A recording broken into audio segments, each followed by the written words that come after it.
क्या ये सच है कि इमाम महदी हाज़िर होकर जब आएंगे, ज़ाहिर होंगे, ज़हूर पजीर होंगे, तो वो कुछ सहाबा को, मैं नाम नहीं लेता, सहाबा को कब्रों से निकाल कर हद लगाएंगे? देखिए, कुछ चीज़ें जैसे मैंने आपको पहले भी अर्ज़ किया कि कुछ किताबों में चीज़ें हैं। जी सर। ठीक है। और मगर मैं इससे पहले चाहूँगा कि वो जो कुरान लेकर आएंगे ना, वो बहुत बड़ी एक तोहमत है, उसको मैं ठीक करता हूँ। जी जी। कि इमाम महदी जब आएंगे तो कुरान लेकर आएंगे। कुरान यही है, वो कुरान लेकर नहीं आएंगे, वो तफसीर कुरान लेकर आएंगे जो मौला अली ने लिखी थी। सुन्नी शिया किताबों में है। मैंने तो एक टीवी चैनल पे जब एक अहले सुन्नत किताब दिखा दी अपने। और बाय द वे, ये जो अभी जिसको आप रद्द कर रहे हैं, ये आपके शिया मुअर्रिखीन ने खुद लिखा हुआ है? नहीं, वो लिखा हुआ है मगर वो समझे नहीं बात को।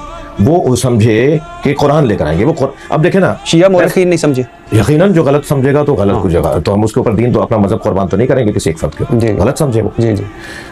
आप ये देखें कि पहले क्या होता था, एराब नहीं लगाए जाते थे, पहले नुक्ते नहीं लगाए जाते थे।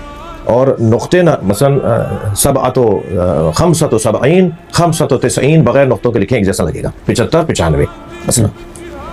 तो मसलन लिखा जा रहा है कि ये तफसीर कुरान है। अब अगर फ़र्ज़ करें वहाँ तफसीर का लफ्ज़ हट गया और ये कुरान है जो इमाम महदी के पास है, वो जो लेकर आएंगे, ये कुरान नहीं है।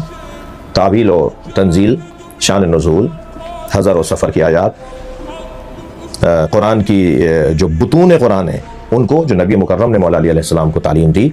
मौला ने वो खिलाफत के 6 महीने जो घर में रहे, जो सब ने लिखा है कि हज़रत घर से बाहर नहीं निकले, और जब कोई आपको लेने आता था तो आप कहते थे कि मैंने अपने सर पे चादर डाली हुई है और अहद किया हुआ है कि मैं उस वक्त तक घर से बाहर नहीं निकलूँगा जब तक मैं कुरान की तफसीर को जमा नहीं करूँ। तो आपने वो एक बोरी की सूरत में, यानी एक बड़े गट्ठड़ की सूरत में वो कागज़ और वो जिन चीज़ों पे भी हज़रत ने लिखा था, वो हज़रत अबू बकर के सामने लेकर आए और फरमाया कि ये वो तफसीर है जो मुझे रसूलुल्लाह ने लिखवाई है, इसको आप आम कर दें। तो हज़रत ने उसको पसंद नहीं फरमाया और वो माहौल ऐसा था कि हज़रत से वो चीज़ ली नहीं गई। और फिर वो इमाम हसन मुज्तबा अलैहिस्सलाम, फिर वो इमाम हुसैन तक, और फिर इस तरह इमाम अहले बैत से होते होते अब वो इमाम महदी अल्लाह ताला फरजहु शरीफ की खिदमत में है, उनके पास है, उनके साथ है। जब आप ज़ुहूर फरमाएंगे तो आप कहेंगे कि ये कुरान तो था तुम्हारे पास, ये अहले बैत की और नबी की दी हुई तफसीर है जो मैं तुम्हारे पास लेकर आया हूँ। तो वो जो चीज़ हज़रत लेकर आएंगे वो तफसीर है कुरान। और ये जो कि इमाम महदी आकर सहाबा को कब्रों से निकाल कर हद लगाएंगे, मैंने अर्ज़ किया कि कुछ ऐसी रिवायात हैं कि जिनका मैं इनकार नहीं करूँगा, लेकिन क्या इससे ये मुराद है कि इमाम महदी आकर जो मुक़द्दसात अहले सुन्नत हैं, जो मुसल्लमात अहले सुन्नत हैं, जो अहले सुन्नत और आलम इस्लाम के मोहतरम लोग हैं, उनके साथ कोई ऐसा अमल, ऐसा फ़ेल अंजाम देंगे जिससे कोई फ़साद हो जाएगा, कोई हरगिज़ ऐसा नहीं है।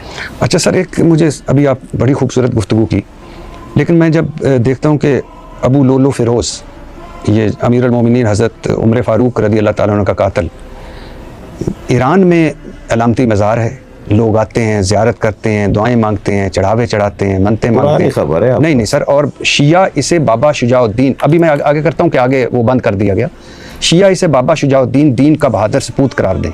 2010 में मुसलमान उलमा की आलमी तंजीम ने अपील की कि अबू लुलु फ़िरोज़ का मज़ार मस्मार कर दिया जाए, मगर ईरानी हुकूमत ने मानने से इनकार कर दिया। कई शिया उलमा ने तो कहा कि ये अमीर अल मोमिनीन हज़रत अली रज़ी अल्लाह ताला के शियों में से था। अबू लुलु फ़िरोज़ के बारे में देखें, मैंने अपने मजमे में एक बात की थी, हमारी लोग नहीं समझ पाए उसको, मेरे खिलाफ शुरू हो गए। अबू लुलु फ़िरोज़ का हज़रत उमर के साथ जो मामला था वो कोई अहले बैत की मोहब्बत में नहीं था। देखें, कुछ हक़ाइक़ हैं, उसको आप, ये फ़ोरम नहीं है, मैं भी नहीं चाह रहा यहाँ ज़िक्र करना, कि अहराक़ बाब ज़हरा का वाक़या पेश आया, बीबी ज़हरा के दरवाज़े पे गए मौला अली को लेने के लिए, एक लंबी दास्तान है। तो कुछ हक़ाइक़ हैं जिनका बेसर व पैर नहीं है। शिया की बाज़ बातें, शियों की बाज़ बातें पे ऐसे ही नहीं है हवा के अंदर, कुछ बातें हुई हैं, कुछ हैं, और किताबों में, अहले सुन्नत की ही किताबों में लिखी हुई हैं, और अहले सुन्नत उलमा आज उसका भरपूर इकरार कर रहे हैं, भरपूर इकरार कर रहे हैं। यानी इस वक्त जो कैफियत है, मैं उस तरफ नहीं जाना चाहता क्योंकि मैं चाह नहीं रहा उस तरफ। जी।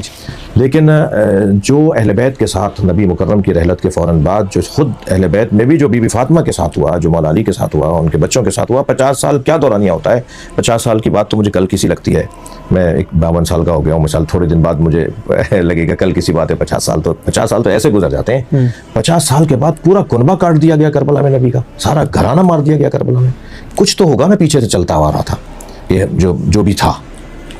तो ये वाली बात करना कि साहब ये यकसर हज़रत उमर के साथ अबू लुलु फ़िरोज़ का जो मामला था वो मोहब्बत अहले बैत में नहीं था। ये मैंने एक तफसील से बात की, हमारे लोग नहीं माने इस बात, नहीं समझे इस बात को। मुग़ीरा इब्न शोबा का वो ग़ुलाम था अबू लुलु फ़िरोज़ मजूसी, वो उनके पैसे नहीं दे रहा था। मुग़ीरा इब्न शोबा उसके उजरत नहीं दे रहा था। वो शिकायत लेके हज़रत उमर के पास आ गए हज़रत उमर से उन्होंने कहा, तो हज़रत उमर ने उससे कहा कि भाई तुम्हारा काम क्या है, करना क्या जानते हो, तुम्हारी महारत क्या है? उसने कहा मैं चक्कियाँ बनाता हूँ, मुख्तलिफ चीज़ों को पीसने की चक्कियाँ बनाता हूँ, आजकल के ग्राइंडर बनाता हूँ। उन्होंने फरमाया मेरे लिए कब बनाओगे? तो उन्होंने कहा मैं आपसे कुछ कह रहा हूँ, आप मुझे कुछ कह रहे हैं, कहा भाई तुम पहले बताओ मेरे लिए कब बनाओगे? तो उसने ये समझा कि ये अपने दोस्त का साथ दे रहे हैं और मेरी फरियाद नहीं सुन रहे। तो उसने ये कह के गया कि मैं आपकी ऐसी चक्की बनाऊंगा कि सारी दुनिया में घूमेगी वो, और दूसरे दिन आके उसने चाकू आपके पेट में मार दिया। फिर पूरा किस्सा है कि वो वहाँ से फरार कर गया। हमारी किताबों में जहाँ इस तरह की बातें जो आप फरमा रहे हैं, हमारी किताबों में इससे हटकर भी बातें हैं, जब जैसे मैं कह रहा हूँ जी ठीक, तो हम ऑन नहीं करते जी ठीक। और हमारे नज़दीक, मैं एक मोटा सा जुमला कहूँगा, हमारे नज़दीक मुसलमानों का शीराज़ा अहमियत रखता है, मुसलमानों की जलालत अहमियत रखती है, मुसलमानों की उबूहत अहमियत रखती है, जिसकी बुनियाद पर दसियों बातें हमें अपने लोगों को समझाना पड़ती हैं। कुछ मान लेते हैं, कुछ नहीं मानते।